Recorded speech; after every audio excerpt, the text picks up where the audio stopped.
parole aux associations.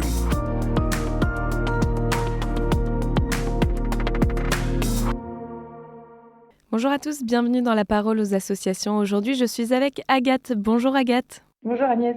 Alors Agathe, vous avez été cheftaine de compagnie chez les Scouts unitaires de France et aujourd'hui, vous poursuivez votre engagement bénévole en tant que membre de l'équipe qui s'occupe de la pédagogie des guides, donc les jeunes filles de 12 à 17 ans, et vous êtes plus particulièrement en charge de la communication. Alors aujourd'hui, vous venez nous parler de la méthode d'éducation intégrale que propose le scoutisme. De quoi s'agit-il ? Oui, voilà, je viens vous parler de cette méthode d'éducation intégrale. Et pour commencer, je voudrais juste préciser ce terme d'éducation. En fait, chez nous, on parle plutôt de coéducation parce qu'on éduque vraiment avec les parents. Et donc, les parents et les cheftaines poursuivent le même but, c'est-à-dire faire grandir la guide en question.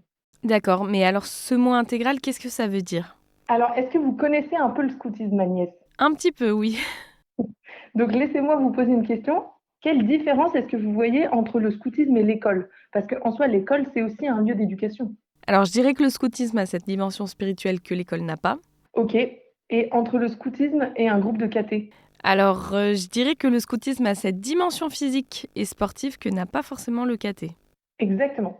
En fait, ce qui différencie le scoutisme des autres activités, c'est que c'est un des rares lieux dans la vie d'une jeune fille de 14 ans qui cherche à l'éduquer dans toutes ses dimensions, intellectuelle, spirituelle, physique, et également à développer les talents qui lui sont propres. Dans le scoutisme, on a bien conscience que nos jeunes sont composés de différentes dimensions qu'on distingue souvent comme corps, âme, esprit. Alors concrètement, qu'est-ce que cela implique dans la préparation de vos activités par exemple ? Et bien du coup, nos cheftaines préparent des activités qui font grandir les guides dans ces trois dimensions-là, corps, âme, esprit. Les cheftaines sont là pour faire vivre aux guides des activités qui leur permettent d'unifier leur corps, leur âme et leur esprit, et pas seulement de développer une des trois. Par exemple, pour le corps, elles font vivre aux jeunes un rythme de vie sain avec des repas équilibrés, des jeux sportifs. Pour l'esprit, les guides aidés de leur cheftaine découvrent leurs talents et apprennent à les déployer au service des autres.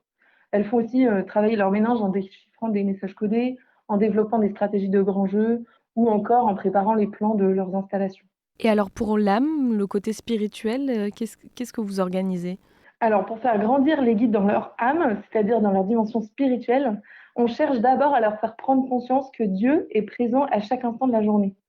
À la compagnie, donc les guides aidés de leur cheftaine doivent donc voir ou entendre que Dieu est présent au cœur de chaque activité scout et ça passe par plein de petites choses. Le choix d'un thème spirituel particulier pour l'année, la présence de personnages bibliques dans les grands jeux, l'organisation d'un sketch sur une vie de saint pendant la veillée. Bien sûr, il y a aussi l'omniprésence de la création, puisque toute la vie scout se passe dans la nature.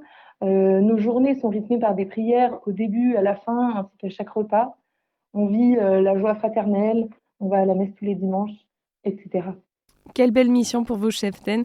Alors est-ce que vous les formez sur ce sujet de l'éducation intégrale ?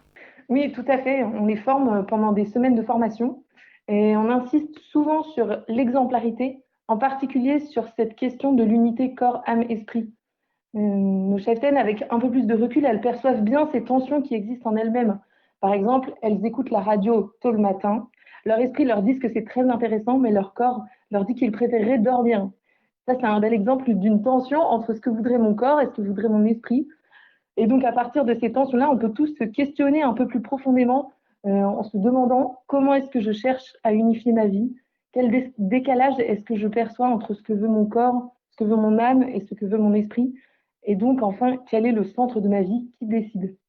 Merci beaucoup Agathe pour cet échange. Je rappelle qu'on peut retrouver plus d'informations sur le site internet scout-unitaire.org. Je vous souhaite une très belle journée et je vous dis à une prochaine. Merci Agnès, au revoir.